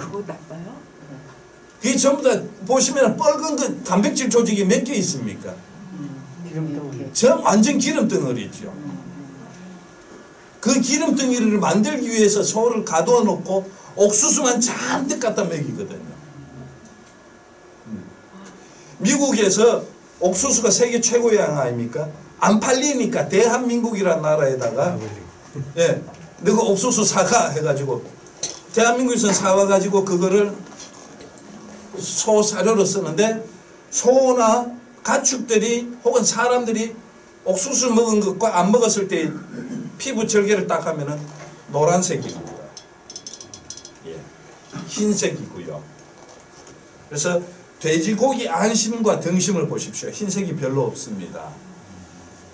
하루에 최하 70g에서 최대 120g 정도씩은 드십시오.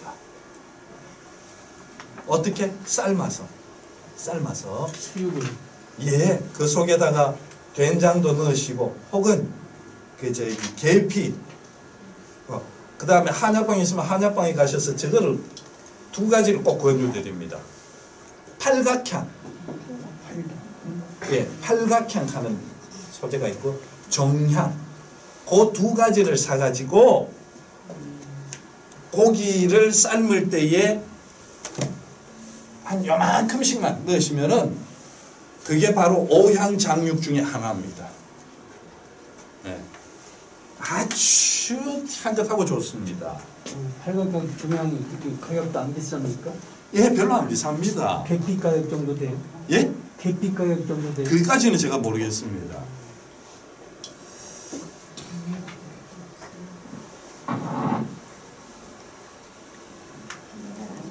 저기 고추가 지금 윗몸 일으키게 하고 있는데요. 음식을 되도록이면 조금씩 몇 개 드십시오. 기준은 자기 입맛, 옆 사람 입맛이 아니고 자기 입맛에 몇 개 드십시오. 지금 시간이 없어서 그 자료는 제가 학리적인 자료는 못 보여드리는데 자기 입맛에 맞게 몇 개 드십시오. 기왕이면은 맑은 콩나물국보다는 고춧가루 한 서너 개 더 들어간 콩나물국이 더 유리하다라는 겁니다. 네. 송이 모든 지금 과학에서 냄새는 대부분 만들어낼 수 있습니다. 실험실에서. 그런데 딱 하나 송이 냄새는 아직까지 못 만들고 있다고 하거든요. 네. 송이가 워낙에 좋아서 다른 말로 소나무 송자, 뿔용자 써서 송룡이라고 그럽니다. 송룡. 예. 저건 냄새가 기가 막히죠, 그죠? 저거를 소고기에다가 질질질질 익히도록 하는데 향기라고 하는 거는 분자적 특성에 분자가 향기 나는 그 특성은 열이 가해지면 향기가 없어져 버리죠. 살짝 구우셔야 됩니다. 네, 살짝 구우시는 것이 좋고요. 거기에다가 저희 어머님은 이렇게 해주셨어요. 국을 만들 때 아무것도 맹물에다가 송이하고 호박만 살짝 넣습니다. 간장만 조금 넣고 송이 냄새가 요만큼이 호박 넣으면 이만큼 돼요. 온 집안의 냄새가 납니다. 네. 호박도 그렇고요. 요 총백 파 보십시오. 아래 동이 제일 아래 게 파가 맵고 따뜻해서 땀내기 좋게 하는데 감기 상한 요게 한의학에서는 상한이라고 그러고 감기 독감입니다. 머리가 꾸준 아프고 내 몸이 오한 신통이 있을 때에 그때 이제 쓰는 것 중에 하나가 파인데 저는 감기 독감 걸렸을 때 사인이 어떻게 납니까, 여러분들? 몸이 어실어실하거든요. 그때 라면 하나를 딱 풀어가지고 거기에다가 김치 넣고 고춧가루 넣고 후추 넣습니다. 평소보다 좀 맵게 먹죠. 맵게 해서 라면 꺼내기 한 3분이나 5분 전에 파 총백입니다. 파의 흰 부분을 좀 넣어가지고 뿌리하고 있는 흰 부분을 좀 넣어서 하면 그 작용이 더 왕성하게 납니다. 그거 먹고서 파카 입고 하룻밤 땀 푹 내고 나면은 쭉 체온이 내려가 있고 삭신이 쑤신 게 깨끗하게 났습니다. 그러고 난 다음에 목욕 안 합니다. 하루만 더 견뎠다가 땀 바짝 흘리고 목욕하면 오히려 또 상한에 또 걸립니다. 오한이요. 그래서 하루만 더. 요 마늘을요, 남자들 정력에 좋다고 전부 다 생마늘 찾는데 생용을 많이 드시면은 간을 상해서 눈을 어둡게 합니다. 요거는 현대의학적인 부분하고 똑같습니다. 마늘을 먹으면 우리가 맵다라고 표현하지 않고 뭐라고 표현합니까? 아린다라고 표현하죠. 그 외국 사람이 아린다라는 표현을 가져갔어요. 진짜로 아릴산이라 그럽니다. 그 아릴산이 적혈구를 파괴해가지고 눈을 좀 적혈구 파괴 현상이 있습니다. 폐를 상하게 해서 담을 발생시키고 신장을 상하게 해서 정력을 마르게 하고 심장을 상하게 해서 혈을 소모시킨다. 원기를 손상하는 부작용이 있다. 생용하시지 마시고요. 제일 마늘을 잘 먹는 방법이 학술은 강원대학교 생화학과의 그 교수님 성함 내가 잊었는데 학술은이신데 그 교수님이 하신 말씀에는 마늘을 빻아가지고 갈변 현상이 일어나고 하얀색 그냥 그대로가 아니고 갈변 현상이 일어난 것을 열을 가했을 때 제일 좋다라고 이야기합니다. 그래서 국에다가 마늘 넣는 거 아주 현대 과학적인 방법이라는 겁니다. 생마늘 드셔보자 정력 좋아진다는 근거는 아무데도 없습니다. 정력 좋아지고 싶으면 콩을 더 많이 드시든지요. 예.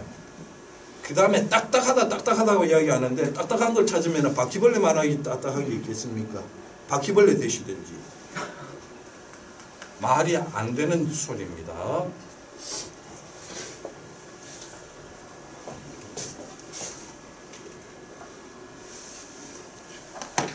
(20분) 남았는데 좀 더 못 들고 갔다.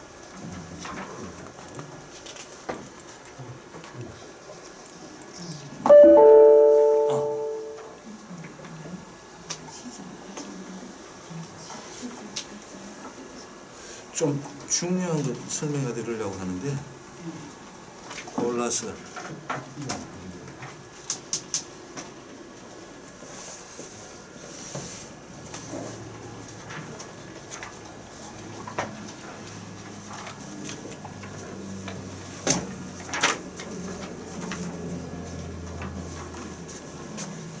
여러분들 간병증 한번 열어보십시오.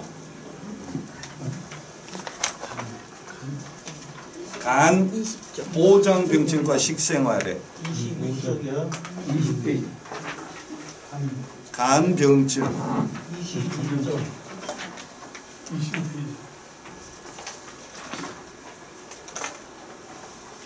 네. 구근, 구고, 입이 마르고 입이 쓴 거 요거는 피부 가려운 거 있죠. 가려운 거. 나이 들어서 어린 애들 말고 아토피 말고 나이 들어서 피부 가려운 거 하고 입 마르는 거 하고 같은 계열입니다. 예. 그러니까 피부 아토피가 아닙니다. 소양증 말고요. 소양증입니다. 가렵다를 한문으로 소양이라 그러죠. 그게 입 마르는 거하고 같은 원인입니다. 노인 소양증이 아토피가 아닙니다.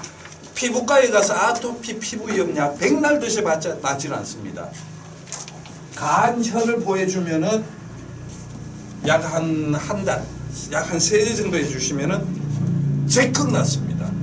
입 마른 것도 낫고요. 그 다음에 요 머리, 근무력 이런 게 전부 다가 혈액에 해당이 됩니다. 간은요. 현대의학적으로 간이라고 하는 것은 해독장기라 그러죠. 공장이라 그러거든요. 우리가 먹어서 모든 독소를 풀어버리는 게 간이거든요. 그래서 간을 건강하게 해주는 건데 간장혈, 간은 현대의학에서도 마찬가지 피를 머금었다가 품어줬다가 피를 머금었다가 불어줬답니다. 소간 드셔보시면 그 피가 흥건하게 있지 않습니까? 그죠? 네. 그래서 간에 좋은 대표적인 음식들이 그거 한 장 넘겨보시면은 없네요. 저기 있습니다. 미나리, 정구지, 부추, 카레, 강황. 그 다음에 삶은 고기. 네. 아주 탁월하게 만들어줍니다. 간을요. 그 다음에 고기도 뭐 돼지고기, 닭고기 뭐 이런 거 다 포함을 모든 고기 다 좋습니다. 자, 아까 처음에 제가 말씀드린 것 중에 단백질이라고 하는 거. 그러면은 식물성 단백질이 좋을까요? 동물성 단백질이 더 좋을까요? 그래서 요새 뭐 또 식물성 단백질이 듬뿍 들어있고 동물성 단백질하고 비교해가지고 TV에 나와서 떠들어대고 이러던데, 단백질 종류를 우리가 먹으면은 제일 마지막에 분이 흡수되는 게 뭘로요? 아미노산으로 한다 그랬죠. 아미노산의 대표적인 음료가 바카스 D입니다. 예, 다른 말로 바카스 D는 고기 국물이라는 뜻입니다. 구론산 하는 거요. 고기 국물이라는 뜻인데, 그 단백질, 고기가 갖고 있는 최종적인 부분은 아미노산입니다. 아미노산. 그런데 식물성하고 어류, 생선하고 흰살, 닭가슴살, 아미노산 종류가 협소합니다. 협소합니다. 아미노산 종류가 풍부한 게 적생육입니다. 적생육입니다. 그래서 적생육 중에서도 돼지고기 안심 등심은 제가 제일 좋아하는데, 그것보다도 더 풍부한 게 저쪽에 유목민족들 많이 먹는 양고기 종류입니다.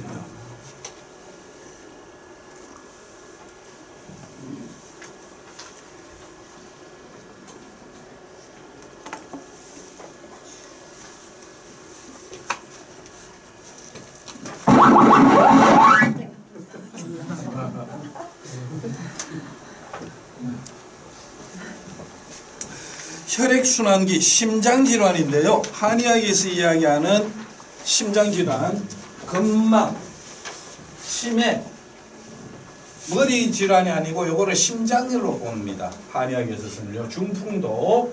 예.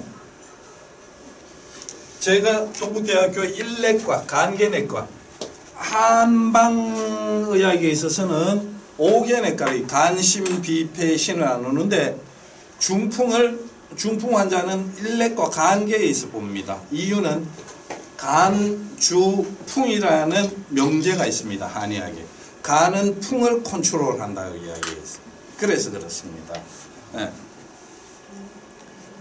이건 역시 심장 역시 혈액적인 부분이 중요한데요. 피를 맑게 하는 것 중에 최고 좋은 게 뭐라고요?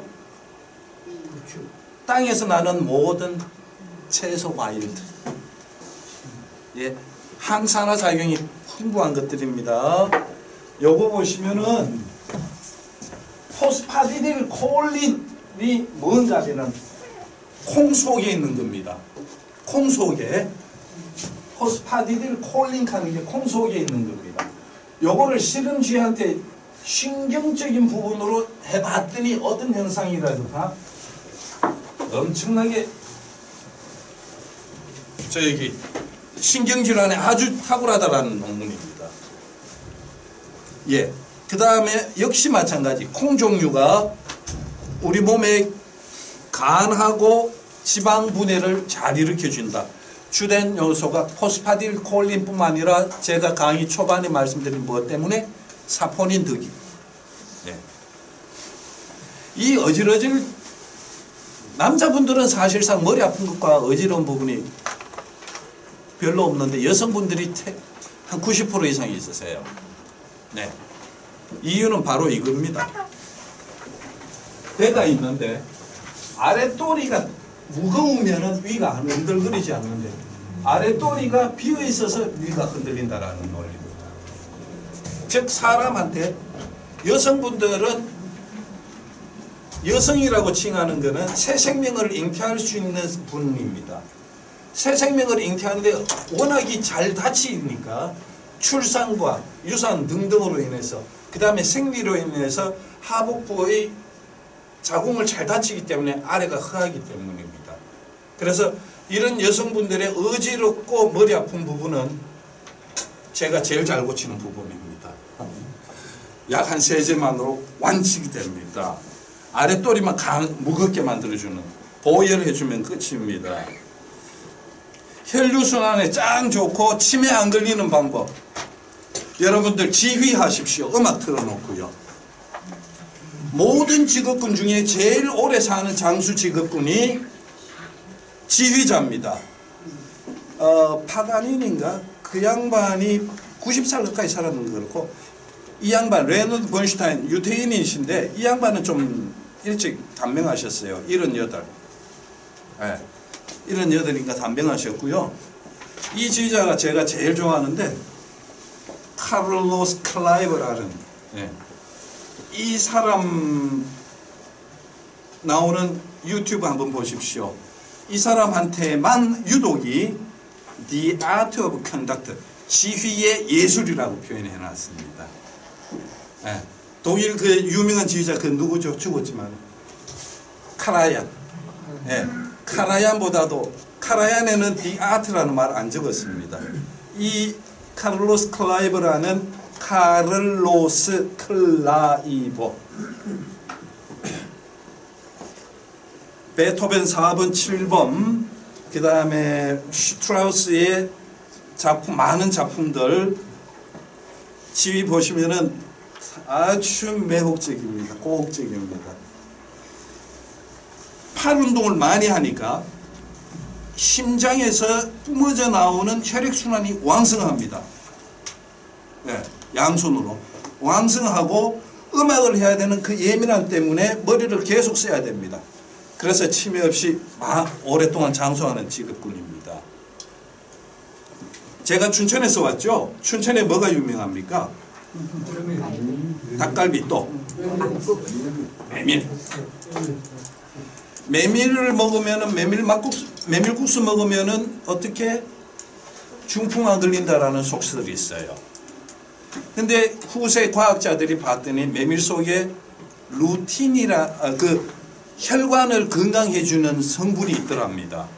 그걸 이름 붙여서 루틴이라고 이름 붙였어요. 네.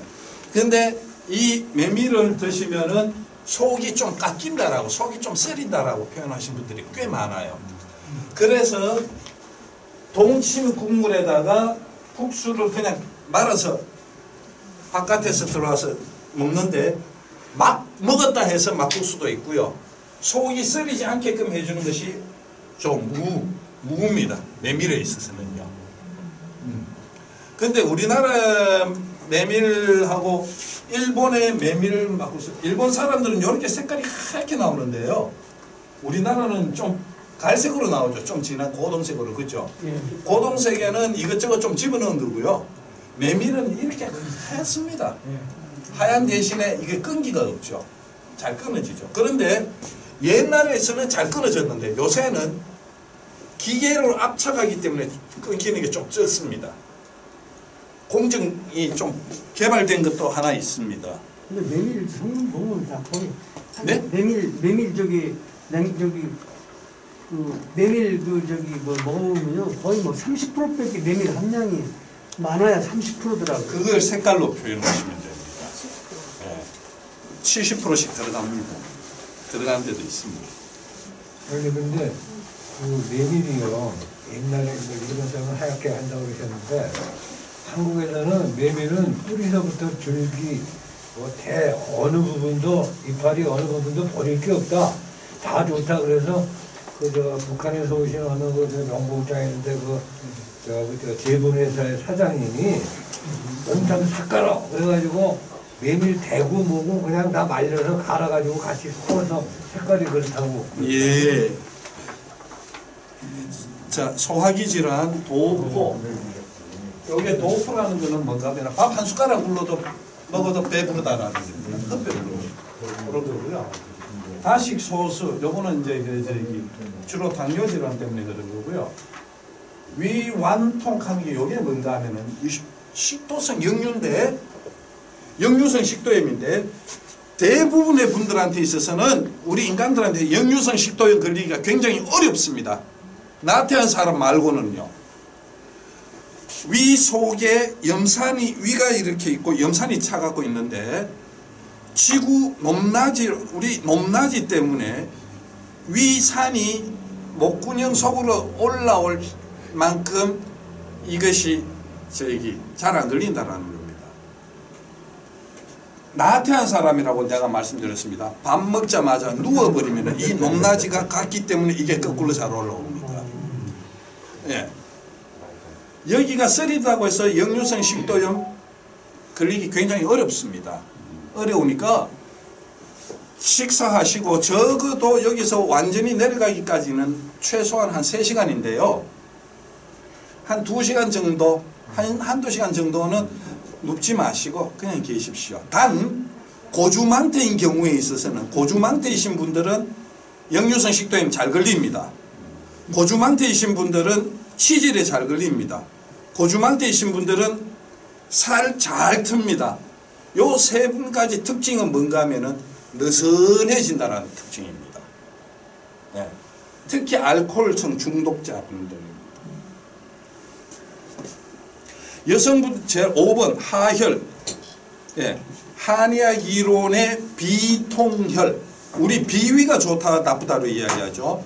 비장의 기운이 소화기의 근본인데 비통혈. 비장은 통제한다. 혈의 기능을 통제한다. 해서 하혈하시는 여성분들한테 있어서는, 한의학에 있어서는 자궁을 다루지 않고 혈을 다루지 않고 비장을 다룹니다. 기똥찬 해석입니다. 기똥찬, 눈이 활짝 열립니다. 치료를 해보면요.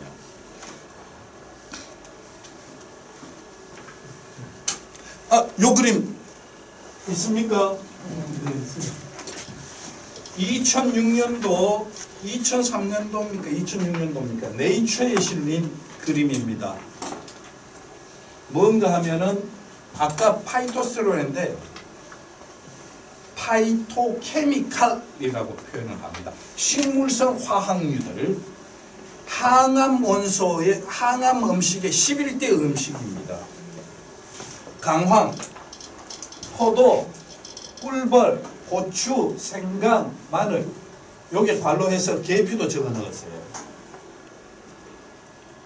녹차, 배추, 브로콜리, 콩, 토마토.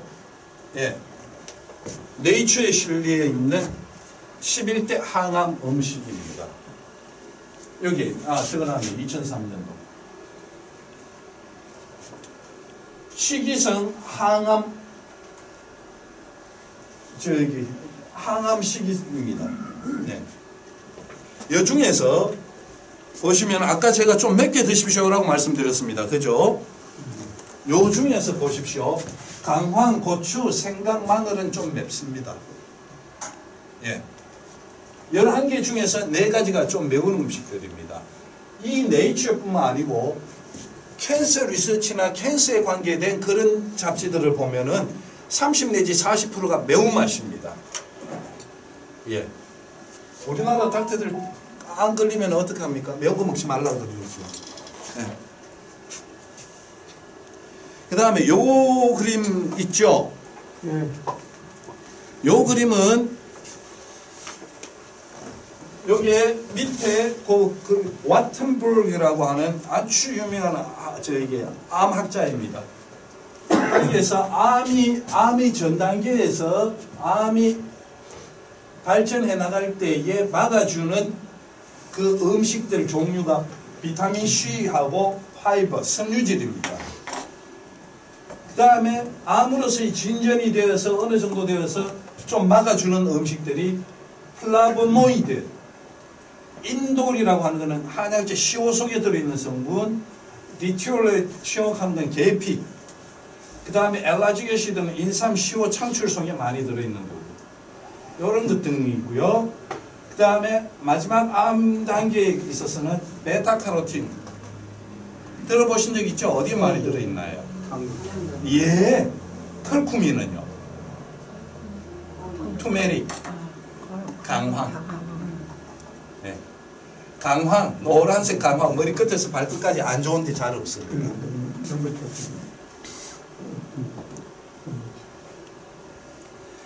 아까 설사에 배 아프고 할 때에 오른쪽 그림 보시면은 식혜하고 수정과 있죠. 이거 같은 경우에는 소화기 정상에 첫 번째 써도 좋을 그런 약재 대용입니다. 그 다음에 호흡기 질환, 요거 정도만 하고 끝낼게요. 다른 거는 그런데 매핵기라고 하는 게 있습니다. 객지불출, 여기에 뭔가 붙었는데 뱉으려고 해도 불출 나오지 않고, 연지불합, 삼키려고 해도 삼켜지지 않는 그런 장기간 기침하는 게 있습니다. 예. 요게 뭐 걸려있는 듯이 간질간질하니 기침합니다. 병원에 가서 2달간 약을 먹어도 안 낫습니다. 요거거든요. 목에 뭔가 걸린 듯하고 매실 씨앗이 여기에 걸려있다 해서 매핵이라고 표현합니다. 예. 근데 요의 특징이 뭐가 있는가 하면은 내가 그렇게 오랫동안 기침을 했는데도 불구하고 내 옆사람이 전염이 안 되는 겁니다. 면역력하고 상관이 없는 겁니다. 즉 감기, 독감의 바이러스, 세균하고 전혀 상관이 없는 질환입니다. 뇌기침입니다. 한의학의 독특한 사고방식에서 나온 겁니다. 그래서 고생하시지 마시고 요거는 진짜 약을 열흘 복용이 말끔하게 나왔습니다. 조금 더 하면은 20일 복용 깨끗하게 나왔습니다. 병원에 가면은 요거를 가지고 요런 기침을 가지고 역류성 식도염이다 천식이라고 이야기하는데 역류성 식도염은 여기가 타 들어가는 것 같거든요. 그거 증상이 전혀 없습니다. 이거는요. 그게 아니고 천식이라고 이야기하는데 천식은 평소에도 씩씩 소리 나는데 이 매 기침은 평소에 소리 나는 게 없어요. 예. 그런 게 있고요. 매 기침 뭐해 주? 약 먹어. 무슨 말? 예, 그건 한약 중에 정해져 있습니다. 그냥 매일 짐작 달라 그러는데요. 이런 증상을 얘기하시면 되지요. 우리가 호흡기에 일반적인 좋은 음식이 요거 잣이 평소에 아주 좋고요.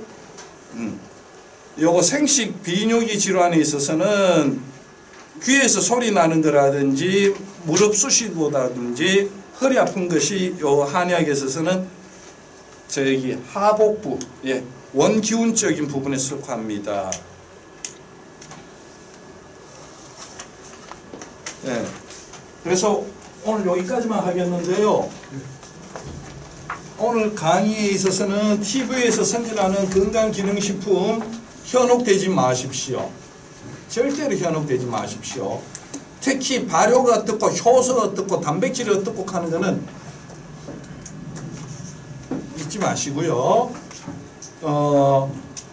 그리고 무엇이든지 골고루 좀 드시고요. 나이가 들수록 삶은 고기 더더욱 드셔주십시오. 제일 좋은 밥상 다시 한 번 더 말씀드릴게요. 보리 비빔밥, 미역, 해초류, 그 다음에 삶은 고기, 삶은 돼지, 그 다음에 쌈 싸서 드시기. 예. 그리고 당뇨 환자는 주식을 드시기 전에 과일 드시는 것이 더 유리하다라는 거. 예. 과일 에피타이저라고 이거를 과일을 뒤로 돌리지 마시고 말 그대로 에피타이저입니다. 식전에 드시는 것이 좋습니다.